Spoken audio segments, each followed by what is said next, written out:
Alright students, आप सभी का स्वागत है जेईई एडवांस 2023 के रैंक बूस्टर। एक महीने से तुक्का ट्रिक से सीख के चले जाते हैं, जो गलत होता है। ये उन स्टूडेंट्स के लिए जिन्होंने पिछले आपके तुक्के की प्रोबेबिलिटी कितनी है सही होने की?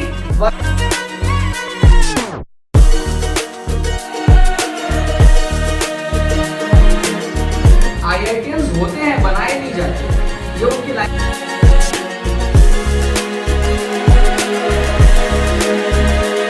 तो आपको एग्जैक्टली पता होना चाहिए कि सेंटर दिखता कैसा है।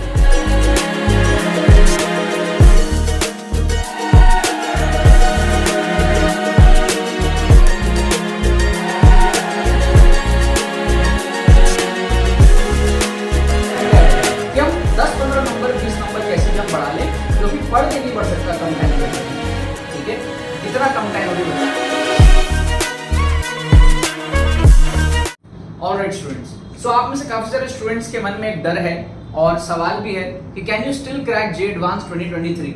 मेरी सिचुएशन आप लोगों के जैसी थी, क्योंकि मैंने कम टाइम में जेईई एडवांस 2023 को मतलब 2017 को क्रैक किया था। और अगर आप मेरे टिप्स एंड ट्रिक्स को फॉलो करोगे तो आप भी हो सकता है 2023 में जेईई एडवांस को जो है क्रैक कर लो। देखो, आप सब जितने भी स्टूडेंट्स इस वीडियो को देख रहे हो, आप लोग डेफिनेटली जेईई एडवांस 2023 का जो एग्जाम है वो देने वाले हो, मतलब आप लोग एलिजिबल हो जेईई एडवांस 2023 देने के लिए। सबसे पहले तो आपको ये समझना पड़ेगा कि अगर आप कोई एग्जाम देने के लिए एलिजिबल हो तो आप उसके लिए केपेबल हो। काफी सारे बच्चे मानते ही नहीं है कि वो केपेबल है जेईई एडवांस का एग्जाम देने के लिए। भाई, आप एग्जाम देने के लिए लायक हो, इस चीज को आप समझो। आप जेईई मेन को क्लियर करके, क्वालिफाई करके आप जेईई एडवांस में एंट्री पाए हो, तो आप उस एग्जाम को देने के लायक हो। जब आप ये समझते हो कि हाँ, आप उस एग्जाम को देने के लायक हो, तब आपको एक पॉसिबिलिटी लगती है कि हाँ, शायद मैं फिर इसको क्रैक करने के भी लायक होऊंगा। क्योंकि अगर 100% गारंटी होती कि आप इस एग्जाम को क्रैक नहीं कर सकते, तो फिर आप एग्जाम में बैठने के लायक भी नहीं होते। क्या आपको बात समझ में आ रहा है? अब सवाल ये होता है कि जेईई एडवांस को क्रैक करे कैसे, प्रिपरेशन कमजोर है, ये सवाल है आप लोगों का। तो जेईई एडवांस में क्या होता है ना, आप 20 नंबर तक, ठीक है, 20 मार्क्स तक आप बूस्ट कर सकते हो ट्रिक्स एंड चीट कोड से। मेरे ट्रिक्स एंड चीट कोड से, जुगाड़ ट्रिक्स एंड चीट कोड से मैं आपको दिखा रहा हूं बैक टू बैक एपिसोड्स में। थोड़े बहुत मैं आपको इस एपिसोड में, इस वीडियो के अंदर में भी आपको मैं दिखाऊंगा। तो आपको अगर 20 नंबर बूस्ट करने, मान लो आपका कट ऑफ है 70 नंबर का, और आप मान लो 55 नंबर के आसपास आप कर सकते हो मार्क्स अचीव, तो वहां से अगर आप 20 नंबर बढ़ा दो तो आप 75 में पहुंच जाओगे, तो आप अपने कट ऑफ को क्लियर कर लोगे। एग्जांपल दे रहा हूं मैं आपको, अज्यूम कर लो कि कट ऑफ हमारा 70 है और आप 55 पे हो, आप 20 नंबर बढ़ा के 75 में पहुंच जाओ। इस तरीके की सिचुएशन जो है अभी भी आपके लिए पॉसिबल है। अगर आपको लगता है कि आप कट ऑफ, अगर आपको ऐसा लगता है ना कि आप एकदम ही जीरो लाओगे, तो फिर आप इस वीडियो को बंद कर दो। लेकिन अगर आपको ये लगता है कि आप कट ऑफ से थोड़ा सा पीछे रह जाओगे और फिर आपको कट ऑफ को जंप मारना है, क्रैक करना है, या फिर आप मान लो ऐसे स्टूडेंट हो जो 120 के आसपास स्कोर ला सकते हो, आपको जंप मार के 135 के आसपास पहुंचना है, अपने रैंक को इंक्रीज करने के लिए, इंप्रूव करने के लिए, अपने अच्छे कॉलेज और अच्छे ब्रांच मिलने की पॉसिबिलिटी को बढ़ाने के लिए, तब आप इस वीडियो को जो है आगे देखो, क्योंकि मैं आपका जो है दिमाग थोड़ा सा यहाँ पर खोलने वाला हूँ। क्या आपको बात समझ में आ रही है? ठीक है, अब ये चीज होगा कैसे? आप लोगों ने देखा अलग अलग एग्जाम्स के अंदर में ट्रिक्स एंड चीट कोड्स देखा, ठीक है, जेईई एडवांस में भी ट्रिक्स एंड चीट कोड्स लगता है। ठीक है, ऐसा नहीं कि जेईई एडवांस में नहीं लगता है, कम लगता है थोड़ा सा, लेकिन जेईई एडवांस के अंदर में भी आपका ट्रिक्स एंड चीट कोड्स लगता है। इस वीडियो के शुरू होने के पहले आप लोगों ने ट्रेलर भी देखा होगा, तो वो जेईई एडवांस के एक्सक्लूसिव ट्रिक्स कोर्स का ट्रेलर था। आप यहाँ पर देख सकते हो, हमारे पास में जेईई एडवांस का जो हमारा एक्सक्लूसिव ट्रिक्स कोर्स है, उसका जो पोस्टर है आपको यहाँ पर दिख रहा है। डिटेल्स क्या क्या है, सारी चीजों के बारे में बात करेंगे, बट उससे पहले हम लोग यहाँ पर डिस्कस करते हैं कुछ क्वेश्चंस, जिससे कि आपको समझ आए कि हाँ यार, tricks and cheat codes JEE advance में लग सकते हैं। जैसे कि आप यहाँ पर एक क्वेश्चन देखो, जेईई एडवांस का पीवाईक्यू है, आपको कह रहा है 4 पर्सन है और उनकी इंडिविजुअल प्रोबेबिलिटी है to solve a problem is half. ठीक है, एक क्वेश्चन देखो, आपको दिया हाफ, आपको दिया है 3/4, आपको दिया है 1/4 और आपको दिया 1/8, और उन सबके सामने एक कोई क्वेश्चन रख दिया गया और प्रोबेबिलिटी पूछा है कि एटलीस्ट इन चारों में से कोई एक भी उसको सॉल्व कर ले तो उसकी क्या प्रोबेबिलिटी होगी। ठीक है, और आपके पास में जो ऑप्शंस हैं, आपके पास में जो ऑप्शंस हैं वो हमारे पास में क्या है, आपके पास में जो ऑप्शंस है वो हमारे पास में है 235/256, 3/256, 21/256, 253/256। ठीक है, ये हमारे पास में यहाँ पर जो है ऑप्शंस दिया हुआ है। अब यहाँ पर ट्रिक क्या लगेगा हमारे पास में, यहाँ पर हमारे पास में ये ट्रिक लगेगा कि भाई अगर इंडिविजुअल प्रोबेबिलिटीज ये है, इसका मतलब समझो आप, हाफ का मतलब है कि ये लड़का 50% पॉसिबिलिटी है कि क्वेश्चन को सॉल्व कर लेगा। 3/4 का मतलब है कि 75% पॉसिबिलिटी है कि क्वेश्चन को सॉल्व कर लेगा।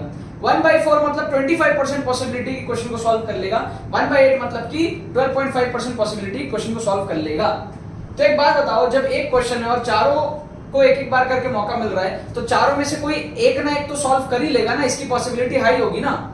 जब इसकी अकेले की पॉसिबिलिटी है कि ये 4 में से 3 सवाल सॉल्व कर सकता है, इसके अकेले की पॉसिबिलिटी है कि ये 2 में से 1 सवाल सॉल्व कर सकता है, तो जब इन सबको एक साथ मिला दिया जाएगा और एक क्वेश्चन दे दिया जाएगा, तो चारों में से किसी एक का तो दिमाग चल जाएगा ना क्वेश्चन को सॉल्व करने के लिए। तो प्रोबेबिलिटी इस केस में हाई होगी। क्या आपको लॉजिक समझ में आ रहा है? यस और नो? क्या आपको लॉजिक समझ में आ रहा है? जैसे मान लो कि मैं कहता हूं कि आपका इंडिया पाकिस्तान का मैच चल रहा है और बैट्समैन बाबर आजम है, ठीक है। अब मोहम्मद शामी आउट करे बाबर आजम को, उसकी प्रोबेबिलिटी 1/2 है। अब आपके पास में बुमराह आउट करे, उसकी प्रोबेबिलिटी 3/4 है। अश्विन आउट करे 1/4 है। दीपक चार आउट करे 1/8 है। अब चारों में से कोई एक आउट करे, इसकी तो प्रोबेबिलिटी बहुत बढ़ जाएगी ना कि भाई शामी नहीं करेगा तो बुमराह कर लेगा, बुमराह नहीं करेगा तो अश्विन कर लेगा, अश्विन नहीं करेगा तो दीपक चार कर लेगा। क्या आपको बात समझ में आ रहा है? तो answer should be close to 1, है ना। तो ये जो छोटे वाले वैल्यूज है ना, इसको आप एलिमिनेट कर सकते हो। ये जो छोटे वाले वैल्यूज है इसको आप एलिमिनेट कर सकते हो। इन दो में से आप तुक्का लगा सकते हो, ठीक है। अब ये जो 253/256 है ना, ये बहुत ही ज्यादा क्लोज टू 1 है। इतना भी क्लोज टू 1 नहीं होगा, ये ऑलमोस्ट गारंटी दे रहा है कि इन चारों में से किसी एक को तो विकेट मिल ही जाएगा। इतना भी नहीं, ये सही है। 235/256 ये क्लोज टू 1 है, बट एकदम 100% के कगार पे नहीं है, थोड़ा सा कम है। ये एकदम ही 100% टाइप लग रहा है, एकदम काइंड ऑफ पूरा गारंटी दे रहा है। इतना भी नहीं, ठीक है, क्योंकि देखो इन दोनों के क्वेश्चन सॉल्व करने के चांसेस कम थे। ये अगर छूट गया तो फिर दिक्कत हो जाएगी। ज्यादा पढ़ना इसका भारी है, ये इसके करने के चांसेस बहुत हाई है। ये दोनों तो ऐसे ही बैक बेंचर्स है, समझ रहे हो आप बात को? ये एवरेज है, तो प्रोबेबिलिटी ज्यादा होगी, बट एकदम भी 1 के एकदम इतना क्लोज नहीं बोल सकते। तो फील करके हमारे पास में क्या है? ऑप्शन ए यहाँ पर जो है सही आंसर निकल करके आ रहा है। क्या आपको बात समझ में आ रही है? यस और नो? क्या आपको यहाँ पर जो है बात समझ में आ रही है? तो ऐसा नहीं कि जे एडवांस में जुगाड़ काम नहीं करता, जे एडवांस में भी जुगाड़ काम करता है। जे एडवांस में भी जुगाड़ काम करता है। अब जैसे एक क्वेश्चन और मैं आपको दिखाता हूँ, क्वेश्चन नंबर 2 आप देखो। यहाँ पर क्या आपके पास में कोई भी एक मैं ड्रॉ करके आपको दिखा रहा हूँ। आप अगर आप एक्चुअल तरीके से सॉल्व नहीं कर सकते हो, मैं दिखा रहा हूँ आप जुगाड़ तरीके से कैसे आप थोड़ा सा अप्रोच ले सकते हो यहाँ पर। तो यहाँ पर आप देखो हमारे पास में क्या है, एक तो नंबरिंग कर दो 1 2 3 4 5, ठीक है। 1 2 3 4 5, 1 2 3 4 5, 1 2 3 4 5। थोड़ा सा नंबरिंग कर दो, थोड़ा सा फील आएगा। पहला जो हमारे पास में लाइन है, सर्कल है, x² + y² - 6x + 8y + 9 = 0। इसका सेंटर क्या है? इसका सेंटर है पहला ऑप्शन, इसका सेंटर हमारे पास में 3, -4, और हमारे पास में रेडियस कितना है? √3 का स्क्वायर 9 + -4 का स्क्वायर 16 - 9, तो ये हो जाएगा हमारे पास में 4 रेडियस हो जाएगा। तो 3, -4 पे 4 रेडियस, 3, -4 यहाँ आएगा, है ना। 3, -4 यहाँ आएगा और 4 रेडियस है। 4 रेडियस का मतलब आप समझ रहे हो? 4 रेडियस का मतलब आप समझ रहे हो? ये एक पॉइंट, फिर ये एक पॉइंट, फिर 3, -4 है ना, ये एक पॉइंट, और नीचे में ये एक पॉइंट, ठीक है। तो ये हमारा रफ सर्कल है 4 रेडियस का। 4 इधर ले लिया, 4 ऊपर ले लिया, 4 इधर ऐसे करके मैंने ले लिया। अब मैं अगर इन सबको ज्वाइन करता हूं तो ये कुछ इस तरीके का होगा ना, रफली मैं इनको ज्वाइन कर रहा हूं, तो ये मेरा कुछ इस तरीके का सर्कल बनेगा। अब आप इस डिस्टेंस को देखो, ये डिस्टेंस कितनी है, ध्यान से देखो। 1 2 3 4, ठीक है, 5। आप ध्यान से देखो, ठीक है, आप ध्यान से इसको देखो, ध्यान से देखना। ये हमारे पास में इस तरीके से,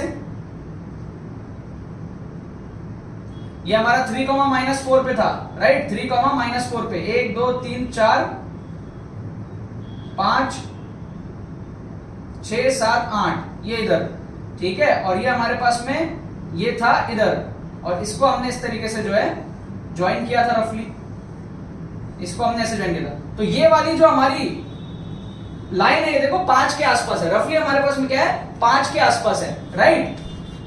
तो हमारा जो यहाँ पर इंटरसेप्ट है y एक्सिस में वो कितना दिखा रहा है, 5 के आसपास दिखा रहा है। ठीक है, सेम चीज आप ऑप्शन बी के साथ अगर करना चाहो, अगर आप ऑप्शन बी के साथ करना चाहो, मैं यहाँ पे करके दिखाता हूं आपको। ऑप्शन बी में आप देखना, ऑप्शन बी में हमारे पास में जो सेंटर है वो क्या है, ऑप्शन बी में जो सेंटर है हमारे पास में क्या है, 3 माइनस 3.5 और रेडियस कितना है 3.5। तो 3 माइनस 3.5 मतलब कितना, 1 2 3 4 5, 1 2 3 4 5, 1 2 3 4 5। ठीक है, 3 माइनस 3.5 आ जाएगा कुछ यहाँ पे, है ना, कुछ यहाँ पे आ जाएगा। और रेडियस है हमारे पास में कितना, 3.5 का रेडियस है। तो 3.5 का अगर रेडियस है हमारे पास में, तो ये आ जाएगा हमारे पास में 3, ये आ जाएगा इधर, राइट। 3.5 नीचे भी ले लेंगे तो 7, 1 2 3 4 5 6 7, ये आ गया इधर। ठीक है, 3.5 इधर भी लेंगे और 3.5 ऊपर भी लेंगे, तो ये अगर 1 है तो ये 0.5। तो आप देखो ये इस बार जो इंटरसेप्ट आया है ना वो बहुत छोटा इंटरसेप्ट आया, ये 5 के बराबर नहीं है। ये इंटरसेप्ट देखो इस बार बहुत छोटा आ रहा है, समझ रहे हो आप बात को, y इंटरसेप्ट इस बार बहुत छोटा आ रहा है। क्या आपको बात समझ में आया? यहाँ का जो इंटरसेप्ट है वो बड़ा है, ये वाला जो इंटरसेप्ट था बहुत छोटा था, 2-3 के आसपास था। हमको क्वेश्चन में जो इंटरसेप्ट दिया वो दिया है 2√7। 2√7 का मतलब कितना होता है, √7 का मतलब हो गया 2.5 से थोड़ा सा ज्यादा, है ना। तो ये हो गया हमारे पास में 5 के आसपास, राइट। तो आंसर क्या होगा, ऑप्शन ए। अब अगर ऑप्शन ए करेक्ट है तो ऑप्शन सी भी करेक्ट है, क्योंकि ऑप्शन ए और ऑप्शन सी दोनों सेम ही खेत की मूली है, एक ही खेत की मूली है, बस खाली सेंटर इसका नीचे हो गया उसका ऊपर है, बात दोनों बराबर है। इसका 3 माइनस 4 है, उसका 3 प्लस 4 होगा, बाकी सब कुछ सेम है। ठीक है ना। तो अगर ये दोनों का क्या है, ये इंटरसेप्ट दोनों का बराबर होगा, तो ए और C will be the correct answer. तो एक्चुअल तरीके से सॉल्व नहीं किया हूं, ऐसे जुगाड़ लगा के, देसी जुगाड़ लगा के, डायग्राम बना के फील आ गया कि ये इंटरसेप्ट बहुत छोटा है। ठीक है, आपको डायग्राम से फील आ रहा था यहाँ पे कि भाई ये इंटरसेप्ट जो है हमारे पास में, ये पॉइंट था, ये पॉइंट था, ये इंटरसेप्ट जो है बहुत छोटा आ रहा था, ये 5 के बराबर हमारे पास में नहीं आ रहा था, ये 2-3 के बराबर हमारे पास में आ रहा था, राइट। और ए होगा तो सी भी होगा, अगर बी होता तो डी भी होता। ठीक है, इस तरीके से हम लोग जो आंसर यहाँ पर मार्क कर सकते हैं। तो ऐसा नहीं है कि जे एडवांस में आप कम नॉलेज में क्रैक नहीं कर सकते, एग्जाम कर सकते हो डेफिनेटली। बस ये है कि आपका दिमाग इस तरीके के कॉन्फिडेंस से आप फाइट बैक करने के स्पिरिट में आपका डेवलप होना चाहिए। अगर आप इस तरीके के क्वेश्चंस एग्जाम में आपको मिल रहे हैं और वहां पर आप हार मान जाओ तो नहीं चलेगा। आपके अंदर में फाइट बैक स्पिरिट होनी चाहिए, आप क्वेश्चंस के अंदर में जुगाड़ सोच पाओ। आप जे एडवांस का कट ऑफ भी काफी कम जा रहा है, आप अपने नंबर बढ़ा सकते हो, 15-20 नंबर भी अगर आप बढ़ाओ जे एडवांस के अंदर में, आपको बहुत हेल्प होगा। ठीक है, अब इसी का यार क्या है ना, दिमाग खोलने के लिए आपको पीवाईक्यूज देखने पड़ेंगे जे एडवांस के। मैं लास्ट 10 साल की पीवाईक्यूज कवर कर रहा हूं एक्सक्लूसिव ट्रिक्स कोर्स में। आप एक्सक्लूसिव ट्रिक्स कोर्स में एनरोल करो जे एडवांस का, अगर आप जे एडवांस में सच में इंक्रीज करना चाहते हो मार्क्स। ये डिसरिस्पेक्ट नहीं है क्वेश्चंस की, क्वेश्चंस को इज्जत देते हुए हम अगर कुछ कर सकते हैं तो बढ़िया बात है यार। ऐसे में आपको लास्ट 10 साल के पीवाईक्यूज में ट्रिक्स दिखा रहा हूं जे एडवांस के अंदर में। इंडिया में पहले कभी नहीं ऐसा हुआ कि जे एडवांस के क्वेश्चंस में इस तरीके से कोई टीचर आपको दिखा रहा हूं। ठीक है, लिंक डिस्क्रिप्शन में दिया हुआ है, जाकर के आप एनरोल करो। 4 घंटे का कोर्स होगा, देखोगे आप, सीखोगे, समझोगे, दिमाग आपका ग्रो करेगा, कॉन्फिडेंस के साथ आप जाओगे एग्जाम देने के लिए और झंडे गाड़ करके आओगे। ठीक है ना यार, बाकी तो बस यही बात है। बहुत बहुत धन्यवाद मेरे साथ इस वीडियो में जुड़ने के लिए, बने रहिए यार।